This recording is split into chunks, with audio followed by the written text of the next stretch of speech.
May I come in sir? Yes, come in. Good afternoon sir. Good afternoon, बैठ जाएं। Thank you sir. Manoj Kumar. हाँ sir. Manoj, 2003 में आपने graduation किया, बीए किया? 2012 में सर। अच्छा, 2012 में आपने किया है। उसके बाद से आप क्या कर रहे हैं? 2012 में सर बीए करने के बाद में मैंने जवाहरलाल नेहरू विश्वविद्यालय में प्रवेश लिया था, लेकिन सर मैं स्वास्थ्य कारण से अपने जो प्रास्नातक के जो कोर्स था उसे पूरा नहीं कर पाया। उसके बाद में 2016 में मैंने स्वयं पाठी छात्र के रूप में भूगोल में पोस्ट ग्रेजुएशन किया है और उसके उपरांत मैं एक कोचिंग संस्थान में भूगोल के अध्यापन का कार्य कर रहा हूँ और साथ में ही लोक सेवा परीक्षा की तैयारी कर रहा हूँ।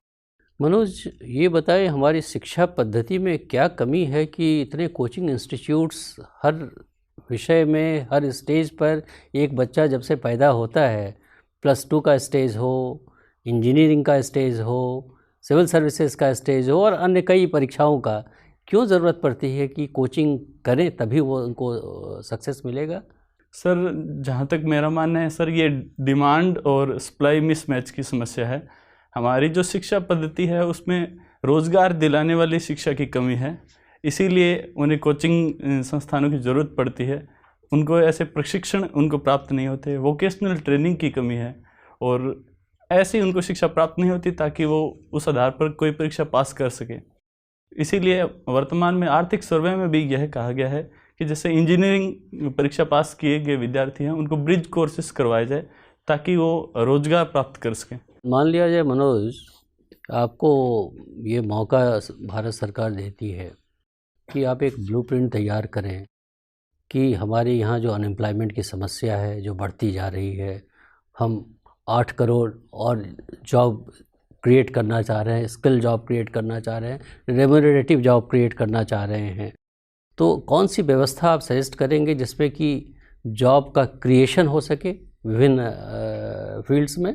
इसके लिए सर अगर मुझे ये जिम्मेदारी दी जाती है तो मेरा यह प्रयास रहेगा कि अगर किसी स्थान पर कोई शिक्षण संस्थान है और उसी संस्थान के समीप अगर कोई रोजगार प्रदान करने वाला कोई फर्म स्थापित होती है तो उन दोनों के बीच में कोई लिंकेज होनी चाहिए।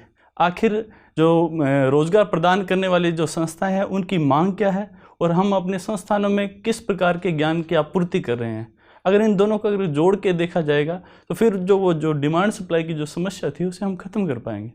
दूसरी बात ये है कि आपको ऐसा नहीं लगता है कि जो बेरोज़गारी की समस्या वो पढ़े लिखे लोगों में ज़्यादा है हमारे देश में बनस्पत कम पढ़े लिखे या अनपढ़ लोगों में?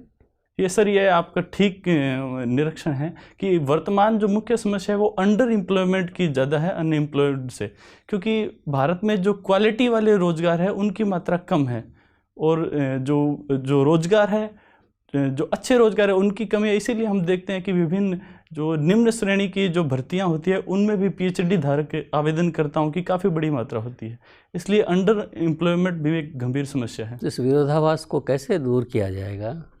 इस विरोधाभास को सर दूर करने के लिए हमें नए रोजगार सर्जित करने होंगे। विनिर्माण क्षेत्र में जो हम पिछड़े किन किन क्षेत्रों में आपको लगता है कि हमारे पास अपॉर्चुनिटी है अभी जहां हम रोजगार मास लेवल पे क्रिएट कर सकते हैं?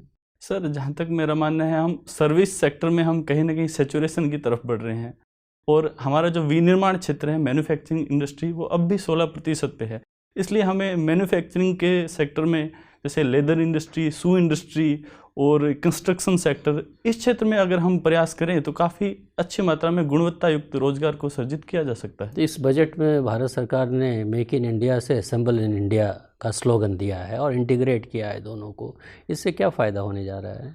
सर अगर इसको मैं एक उदाहरण के द्वारा बताना चाहूँगा कि किस प्रकार जैसे चीन में पहले असेंबलिंग का काम किया जाता था और उदाहरण के लिए एप्पल फ़ोन की असेंबलिंग चीन में होती थी।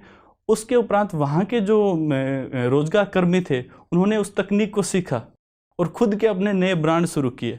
अगर भारत में भी हम असेंबलिंग का काम शुरू करेंगे तो हमारे जो नवयुवक हैं वो उस कौशल को प्राप्त कर लेंगे कि वो आगे चल के नए कंपनी खड़ी कर सके, नए फर्म स्थापित कर सके। इसलिए असेंबल इन इंडिया एक भारतीय विनिर्माण क्षेत्र में और मैन्युफैक्चरिंग सेक्टर में काफ़ी अच्छा कदम होगा। बहुत बहुत धन्यवाद।